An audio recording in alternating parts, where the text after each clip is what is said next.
What's good everyone, Al here, welcome back to the channel. So the Starfield Direct was a couple of days ago and I had a chance to watch it, record, and take in all of the things that they had to offer in this in-depth dive into not just the story itself, which sounds like an awesome foray into sci-fi space exploration, but also some of the gameplay mechanics, weapon systems, class setups, and something a lot of people look forward to, character creation. First off, the initial impression that I got was this: Skyrim meets No Man's Sky. Being that it's a Bethesda Softworks title, you can immediately see elements from previous titles like the Elder Scrolls Oblivion, the Elder Scrolls Skyrim, and the Fallout series from Fallout 3 onward. The in-game maps and exploration are gargantuan in comparison to previous titles. The last large map I remember experiencing was Daggerfall, in which it took a whole 3 days real time to traverse. How they were able to pull this off was having a core environment and letting the in-game engine procedurally create everything around it. In layman's terms, the environment you explore in your game differs from your friend's environment in the same systems. The takeaway I got was that no two maps are the same overall, which is a good thing, especially for content creators that want to put out their own unique gameplay footage. The landmarks and submaps will remain the same throughout, but the surrounding environments will be different from save file to save file. Galaxy exploration will remain the same, give or take a couple of details for each individual game save.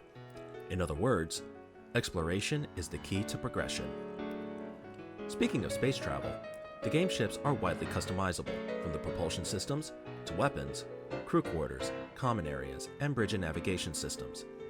Players will be able to put their own unique spin on how their ships function, be it space travel, combat, or a combination of both.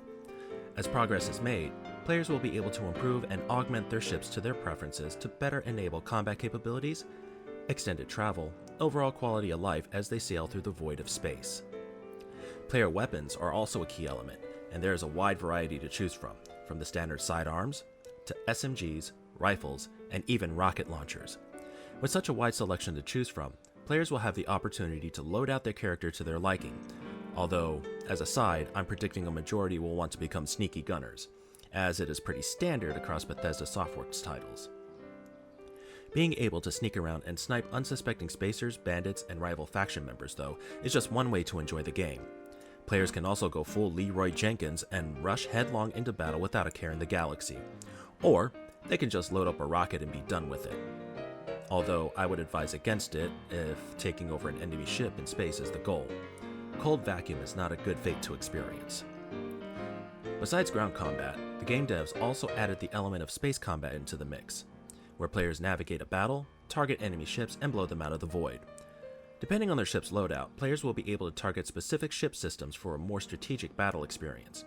For example, if a player is looking to take over a ship to add to their fleet, they can target their weapons and propulsion systems to render them dead in the water, so to speak. They will then be able to board that ship and clear it of any enemies that may have survived thus far. With the battle system, there is also the loot system, which is pretty straightforward. Players will be able to loot ships from the safety of their own ships, although for a better experience and challenge, they will prefer to board the enemy ship and clear it. The possibilities are numerous and well rewarding given the right conditions. I mentioned earlier that players will be able to commandeer enemy ships and add them to their personal fleet, which is also a fun and unique way to enjoy the game. Now, with exploration, there will be a need to have a crew as players traverse the stars. There are a wide variety of NPCs to encounter and recruit, each with their own unique set of skills and abilities, be it engineering, mechanical work, analyzation of various elements and consumables, combat, so on and so forth, aside from the core crew members players will have as they progress.